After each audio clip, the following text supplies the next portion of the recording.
Hello friends, मैं Arun maths पर आपका स्वागत करता हूं।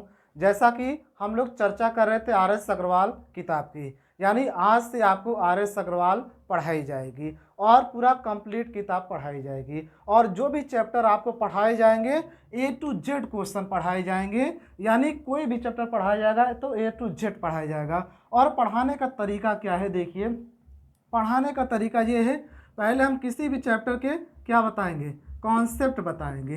किसी भी चैप्टर के पहले हम कॉन्सेप्ट बताएंगे, फिर उसके बाद उसमें जो उदाहरण दिया होगा इसको हम लोग सॉल्व किया जाएगा। और उदाहरण के बाद हम लोग डायरेक्ट आ जाएगा प्रश्नावली में। उदाहरण के बाद कहाँ पाया जाएगा, प्रश्नावली में। प्रश्नावली ए में आ जाएगा। और फिर उसके बाद प्रश्नावली के ए के बाद फिर प्रश्नावली यानी बी में आ जाएगा। और बी खत्म हो जाएगा तो आप देखे होंगे नई किताब में कुछ अतिरिक्त क्वेश्चन दिए हैं, वो सी प्रश्नावली को मान लेते हैं सी। और इसमें वो क्वेश्चन दिए हैं जो 2016, 17, 18 और 19 के क्वेश्चन हैं, वो क्वेश्चन दिए हुए हैं। यानी उसके बाद में, तो उसके बाद हम लोग इसको पढ़ेंगे। यानी इस प्रकार से ये सीक्वेंस होगा हमारे पढ़ाने का। और ये कॉन्सेप्ट बहुत बेहतरीन होगा, आपको हर एक चीज़ क्लियर होगा। आप चाहे जहाँ पर पढ़े हों, आप देखिएगा ये वीडियो आपको बेहतर लगेगा, बेहतर नहीं बहुत बेहतर लगेगा, ये गारंटी है, समझ लीजिए। हर एक चीज़ आपको क्लियर होगा और परीक्षा में कोई ऐसा क्वेश्चन नहीं जहाँ पर आपको कोई दिक्कत होगी। यानी आप अगर ये वीडियो देखते हैं तब। तो चलते हैं, हम लोग स्टार्ट करते हैं। आज का जो पहला चैप्टर है हम आपको बता चुके हैं, यानी आपको शुरू से पढ़ाया जाएगा। जो पहला चैप्टर है उसका नाम है क्या है, यानी पहला चैप्टर क्या किताब में है, देखिए पहला चैप्टर किताब में क्या है, नंबर सिस्टम। क्या नाम है इसका, नंबर सिस्टम, यानी नंबर सिस्टम। और इसको हिंदी में क्या बोलते हैं, संख्या पद्धति। हिंदी में क्या बोलते हैं, संख्या पद्धति। तो ये सब क्वेश्चन यानी ये चैप्टर आपको आज पढ़ाया जाएगा।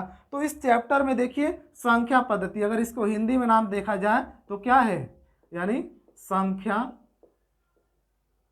पद्धति, यानी इसको हिंदी में बोलते हैं संख्या पद्धति। यानी इसमें किसकी बात की जाएगी, यानी संख्याओं के बारे में बात की जाएगी। यानी जितनी भी संख्याएं होती हैं, जितनी प्रकार की संख्याओं से संबंधित पेपर में क्वेश्चन पूछे जाते हैं, वो सभी संख्याओं की चर्चा हम यहाँ पर करेंगे। आप अगर बेहतर बनना चाहेंगे, आप अगर वास्तव में बेहतर बनना चाहेंगे तो मेरे हिसाब से यहाँ पर जितने भी कंपटीशन के स्टूडेंट पढ़ते हैं, यानी अगर 100% पढ़ते हैं तो ये कन्फर्म है 90% विद्यार्थियों के पास आर एस अग्रवाल की किताब है। यानी 90% विद्यार्थियों के पास आर एस अग्रवाल की किताब है। यानी आप जब यहाँ पर पढ़ते हैं तो आर एस अग्रवाल की किताब को सामने रख लीजिए, सेम टू सेम सभी क्वेश्चन उसी किताब के हैं, ए टू जेड उदाहरण से सब कुछ पढ़ाया जाएगा। और वो किताब रख लेते हैं और उसमें आप देखते भी रहिए। और जब ये खत्म हो जाता है, यानी वीडियो समाप्त हो जाता है, जो ये क्वेश्चन आप यहाँ से पढ़े हैं, यहाँ से जो क्वेश्चन पढ़े हैं, आप उसको क्या कीजिए, अपने मन से आर एस अग्रवाल की किताब के क्वेश्चन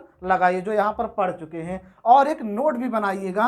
अगर आप नोट बनाएंगे तो समझ लीजिए बहुत बेहतर होगा, आपके लिए बहुत ज़बरदस्त बेहतर होगा। यानी हर एक चीज़ को आप क्लियरली मतलब धीरे धीरे जानने की कोशिश करेंगे और उस पर नोट करते रहेंगे, सब कुछ आपका स्पष्ट हो जाएगा। तो ये सब चीज़ें अगर आप ध्यान में रखेंगे तो समझिए बहुत ही बेहतर है, यानी आप कह सकते हैं सुपर्ब है।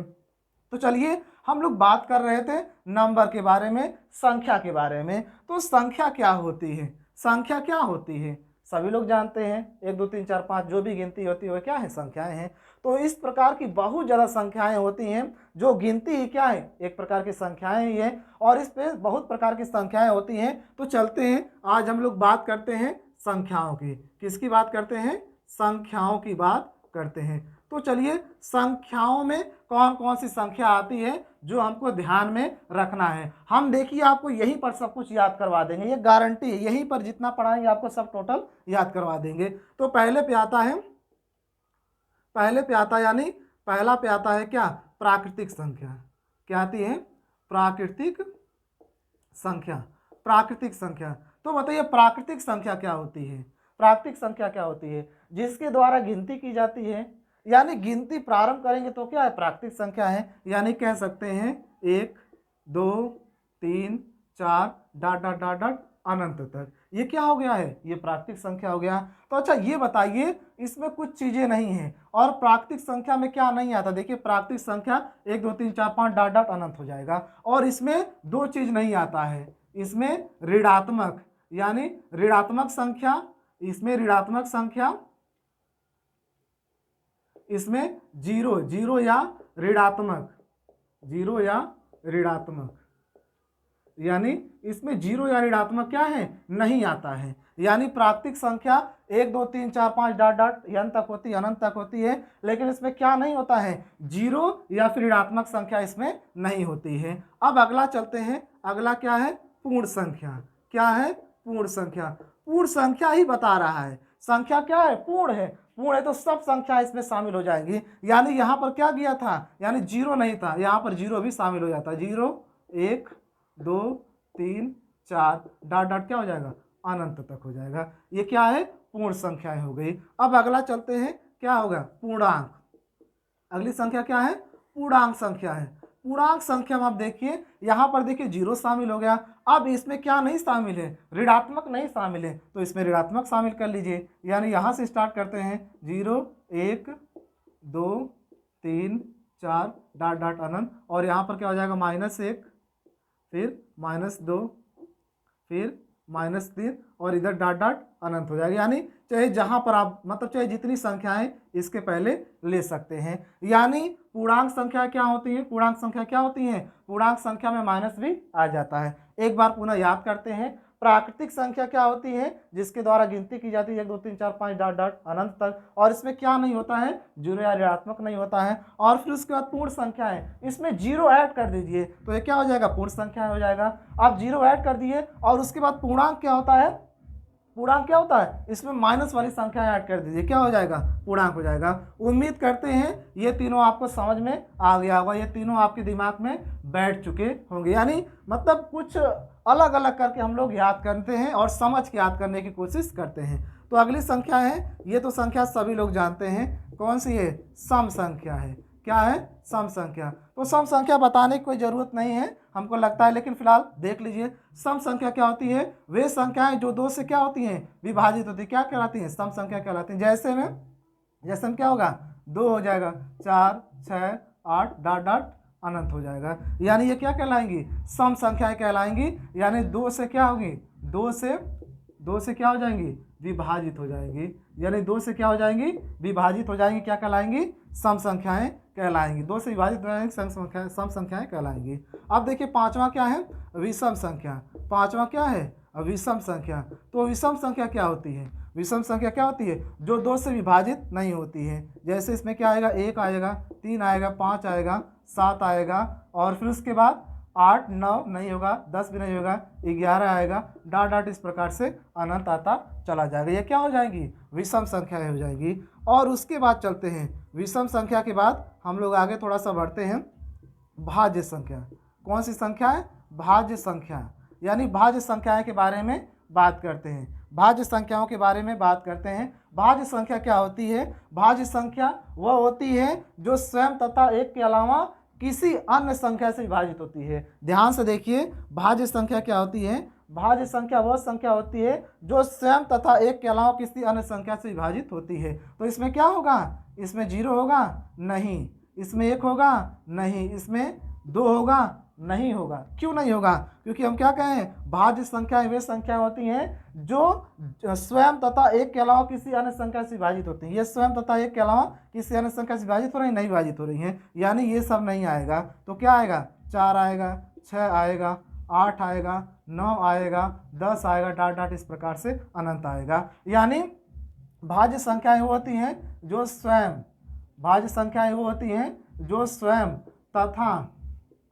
तथा एक के अलावा किसी अन्य संख्या से क्या होती हैं, विभाजित होती हैं। यानी भाज्य संख्या वो संख्या होती हैं जो स्वयं तथा एक के अलावा किसी अन्य संख्या से विभाजित होती है। देखिए 4 स्वयं से भी कट रहा है, 1 से भी कट रहा है, लेकिन 4 2 से भी कट रहा है, और 6 देखिए स्वयं से भी कट रहा है, 1 से भी कट रहा है, और किससे कट रहा है, 3 से भी या 2 से भी कट रहा है। अब अगर इसमें 2 शामिल कर लेते हैं, सपोज डेट 2 भाज्य संख्या आप मानते हैं, तो इसमें क्या है, ये स्वयं से तो कट रहा है, 1 से भी कट रहा है, स्वयं से यानी 2 से कट रहा है, एक से भी कट रहा है, क्या अन्य किसी संख्या से कट रहा है? ये नहीं कट रहा है, इसलिए ये क्या है? दो क्या है? दो भाज्य संख्या नहीं होगी। दो क्या नहीं होगा? दो भाज्य संख्या नहीं होगी। फिर उसके बाद सातवां चलते हैं, क्या होता है? अभाज्य संख्या। सातवां क्या है? अभाज्य संख्या के बारे में जानने की कोशिश करते हैं। अभाज्य संख्या क्या होती है? अभाज्य संख्याएं वे संख्याएं होती हैं जो स्वयं तथा एक के अलावा किसी अन्य संख्या से विभाजित नहीं होती हैं। जो स्वयं तथा एक के अलावा किसी अन्य संख्या से विभाजित नहीं होती हैं। तो अभाज्य संख्या किससे प्रारंभ होती है? अभाज्य संख्या क्या एक से प्रारंभ होती है? नहीं, एक से प्रारंभ होती है। अभाज्य संख्या किससे प्रारंभ होती है? दो से। दो रहेगा, फिर तीन रहेगा, फिर क्या रहेगा?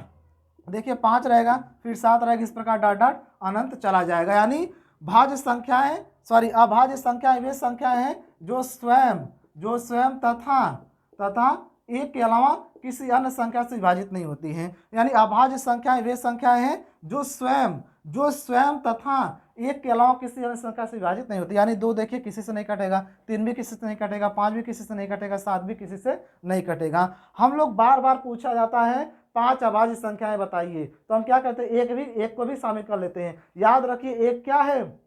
एक भाज्य संख्या, एक अभाज्य संख्या नहीं है। एक क्या है? एक अभाज्य संख्या नहीं है। एक क्या हो सकता है? प्राकृतिक संख्या होता है, पूर्ण संख्या होता है, और एक क्या है? विषम संख्या है। समझ रहे? लेकिन एक क्या है? अभाज्य संख्या नहीं। ये दिमाग में बैठा के रखिएगा। तो चलिए एक बार हम इसको याद करने की कोशिश करते हैं। देखिए प्राकृतिक संख्या क्या होती है? जिनके द्वारा गिनती की जाती है 1 2 3 4 5 6, ये प्राकृतिक संख्या हो गई। और उसके बाद क्या है? पूर्ण संख्या। इसमें 0 को ऐड कर लीजिए, 0 1 2 3 4 5, ये क्या है? पूर्ण संख्या है। और उसके बाद पूर्णांक क्या होता है? उसमें क्या कीजिए? माइनस को ऐड कर लीजिए, -1 -2 -3, और उसके बाद 0 1 2 3 4 5, ये क्या हो जाएगा? पूर्णांक हो जाएगा। फिर उसके बाद हम क्या पढ़े हैं? सम संख्या पढ़े हैं। जो सम संख्या 2 से विभाजित होती है, 2 4 6 8 10, इस प्रकार डॉट अंत रहेगा। उसके बाद विषम संख्या क्या होती है? 1 से प्रारंभ होती है, 1 3 5 7, इस प्रकार से विषम संख्या जाएगी। फिर उसके बाद हम पढ़े हैं भाज्य संख्या। भाज्य संख्या क्या होती है? वह संख्या जो स्वयं तथा एक के अलावा किसी अन्य संख्या से विभाजित होती है।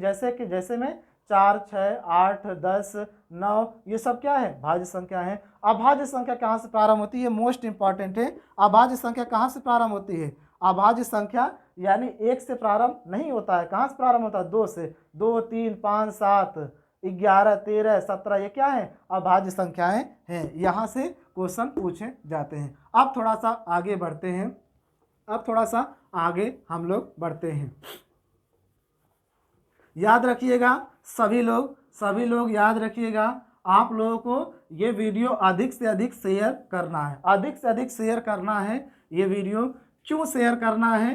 क्योंकि अब आपको बेहतर ढंग से सब कुछ चीज़ें मिल रही है। इसके एवज में आपसे कोई पेमेंट नहीं लिया जा रहा है, एक भी रुपया पेमेंट नहीं लिया जा रहा है। केवल आपको क्या करना है? शेयर करना है। आप उठा के देख लीजिए यूट्यूब के हिस्ट्री में, इस प्रकार से कोई भी किताब कोई पूरी नहीं पढ़ाया गया है। और पढ़ाया गया भी है तो यानी वही लॉन्ग मेथड का यूज किया गया है। और उसके बाद भी प्रश्नावली को टच भी नहीं किया गया है, और सीक्वेंस से नहीं बताया गया है।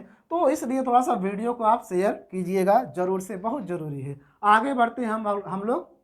अगला देखिए 8वां क्या है? सअभाज्य।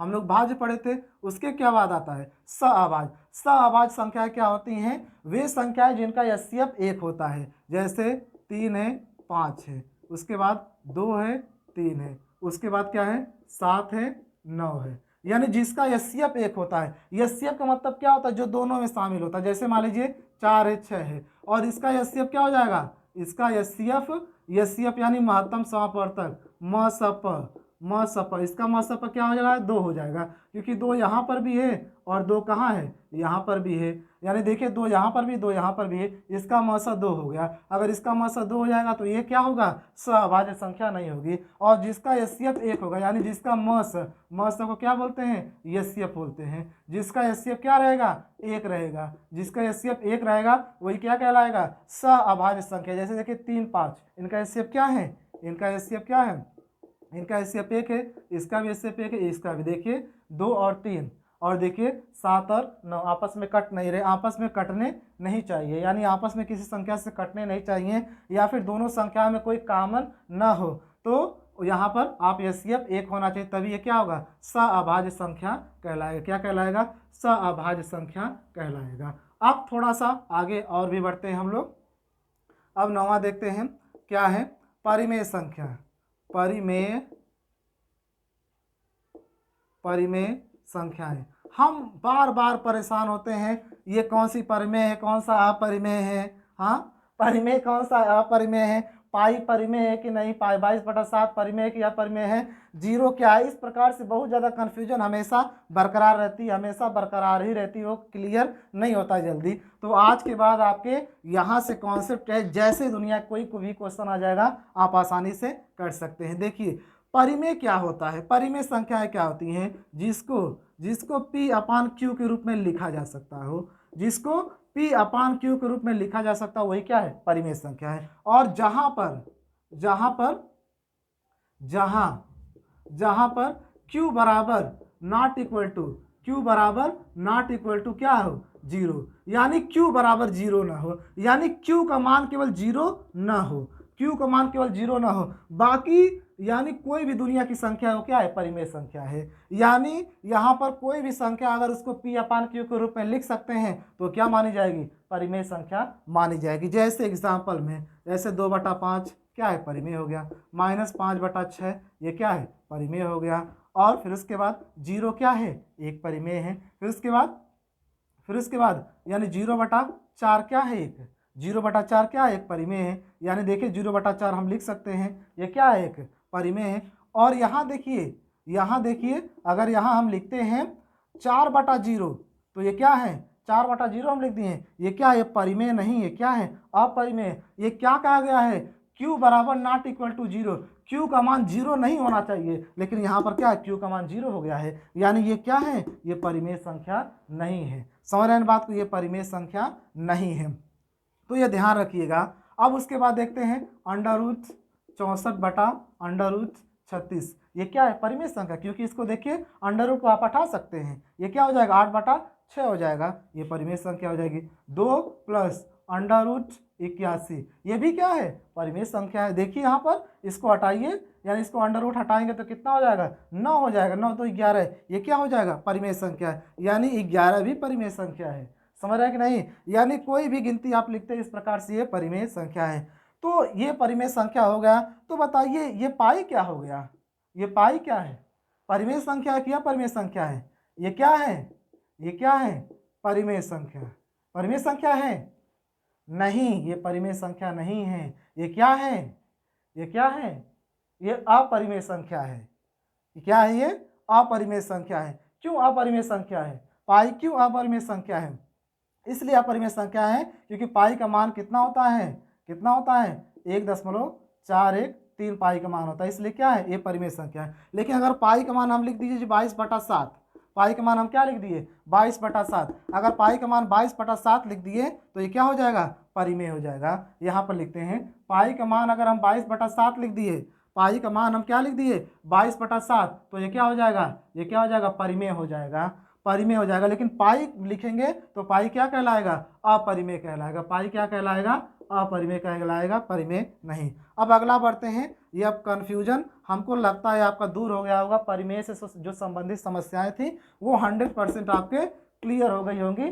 चाहे कोई भी संख्या लिख लीजिए, चाहे जहाँ से कोई भी संख्या पूछता है तो आप बता सकते हैं परिमेय क्या होता है और अपरिमेय के बारे में हम जस्ट बता रहे हैं अभी आपको। चलिए अगला देखते हैं, अपरिमेय संख्या।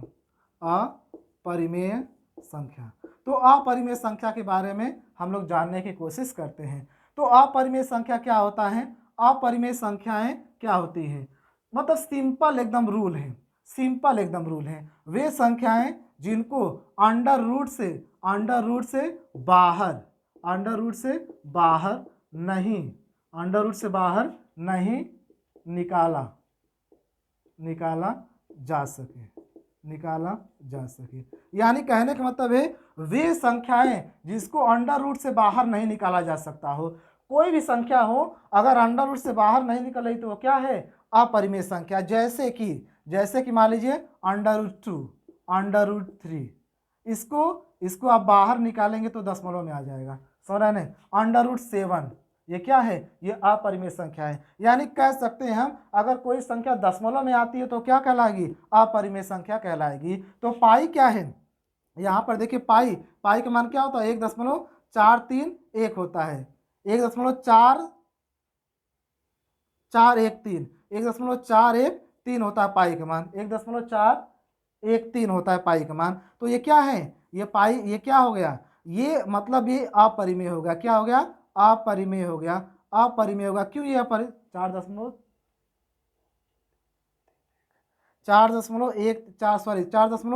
हो जाएगा, 4.31 हो जाएगा। देख लीजिए यहाँ पर थोड़ा सा कन्फ्यूजन है, छोड़िए इसको। यानी पाई बराबर 1.431 हो जाएगा, ये क्या है, अपरिमेय। यानी दशमलव में आ जाएगा तो क्या कहलाएगा, अपरिमेय कहलाएगा, या तो फिर अंडर रूट में रहेगा तो क्या रहेगा, अपरिमेय ये रहेगा। यानी दशमलव में आएगी कोई संख्या तो क्या कहलाएगी, अपरिमेय। या तो कह सकते हैं अंडर रूट से अगर बाहर नहीं निकल सकती, अगर कोई संख्या अंडर रूट से बाहर नहीं निकल सकती हो तो क्या कहलाएगी, अपरिमेय कहलाएगी। अब इसको पहचानने का तरीका देख लीजिए, अपरिमेय कौन सी संख्या होगी बता दीजिए आप। अपरिमेय वही संख्या होगी जो दशमलव में होगी, क्या होगी, अपरिमेय संख्या होगी।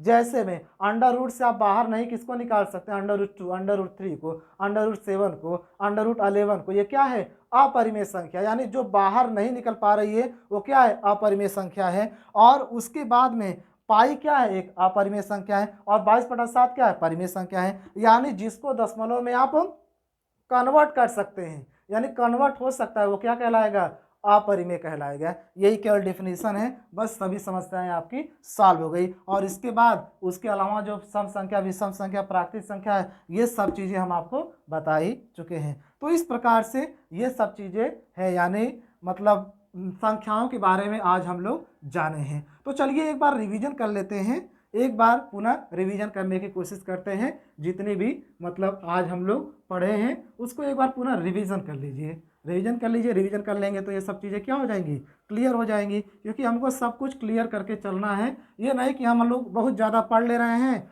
और भूल भी जा रहे हैं। तो चलिए देखिए, पहला क्या पढ़े हम लोग, प्राकृतिक संख्या। क्या पढ़े हैं, प्राकृतिक संख्या पढ़े हैं। प्राकृतिक संख्या क्या होती है, जिसके द्वारा गिनती होती है 1 2 3 4 5 डॉट डॉट अनंत। फिर उसके बाद क्या पढ़े हैं, क्या पढ़े हैं उसके बाद, पूर्ण संख्या पढ़े हैं। पूर्ण संख्या पढ़े हैं तो इसमें क्या है, 0 ऐड कर दीजिए, 1 2 3 डॉट डॉट अनंत। फिर उसके बाद क्या पढ़े हैं, पूर्णांक पढ़े हैं। क्या पढ़े हैं, पूर्णांक पढ़े। पूर्णांक में क्या है, माइनस भी ऐड हो जाएगा, यानी माइनस भी ऐड हो जाएगा, 1 2 3 डॉट डॉट अनंत हो जाएगा। फिर उसके बाद क्या आ जाएगा, सम संख्या, यानी सम संख्या क्या हो जाएगी, 2 4 6 8 डॉट डॉट अनंत हो जाएगा। फिर उसके बाद विषम संख्या, यानी विषम संख्या क्या हो जाएगी, विषम संख्या क्या हो जाएगी, 1 3 5 7 डॉट डॉट अनंत हो जाएगा। फिर उसके बाद क्या पढ़े हैं, भाज्य संख्या। भाज्य संख्या क्या है, जो स्वयं तथा एक के अलावा किसी अन्य संख्या से विभाजित होती है, जैसे 4 6 8 9 10 डॉट डॉट अनंत। फिर उसके बाद क्या पढ़े हैं, अभाज्य संख्या। अभाज्य संख्याएं कहाँ से प्रारंभ होती हैं, अभाज्य संख्या कहाँ से प्रारंभ होती हैं, यानी 2 से, 2 3 5 7 11 13 11 13 17 या डॉट डॉट अनंत होते हैं। यानी ये क्या है, अभाज्य संख्याएं हो गई। फिर उसके बाद क्या आता है, फिर उसके बाद सहअभाज्य संख्याएं। सहअभाज्य संख्याएं, सहअभाज्य संख्या क्या होती हैं, जिनका एचसीएफ 1 होता है, जैसे 2 हो गया, 2,3, फिर उसके बाद 5 7, फिर 7 आप कर दीजिए 11, इनका एचसीएफ क्या है, 1 है। अब उसके बाद हम लोग क्या पढ़े थे, क्या पढ़े थे, उसके बाद हम लोग पढ़े थे परिमेय संख्या। क्या पढ़े थे, 9वां परिमेय संख्या, यानी परिमेय संख्या। परिमेय संख्या क्या होता है, परिमेय संख्या क्या होता है, जिसको P अपान Q के रूप में लिखा जा सकता हो, जहाँ पर Q बराबर नॉट इक्वल टू 0, जहाँ पर Q बराबर नॉट इक्वल टू 0 हो।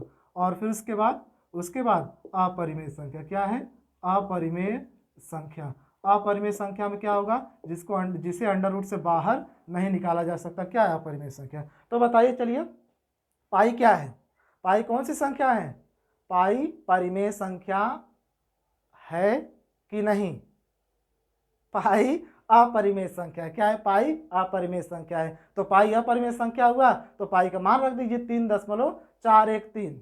3.413 ये क्या हो जाएगा? ये तो परिमेय होगा। परिमेय नहीं होगा, ये भी क्या है? अपरिमेय, क्योंकि ये दशमलव में आ गया है। और फिर उसके बाद तो पाई का मान क्या होता है? 22/7 होता है। तो ये क्या हो गया? अब यहाँ पर ये क्या है? परिमेय है। तो ये जान लीजिएगा। और जीरो भी क्या है? परिमेय ही है। समझ रहे हैं ना? तो इस प्रकार से हम, चलिए दोस्तों, आज हम लोग इस प्रकार प्रारंभ किए हैं। आज थोड़ा सा आपको सीक्वेंस से पढ़ाया जाएगा और हर एक चीज़ पढ़ाया जाएगा A to Z। आप मतलब हर एक क्वेश्चन आप किताब के लगा सकते हैं, वो भी बहुत शार्ट में और बहुत क्लियर कट पढ़ाया जाएगा।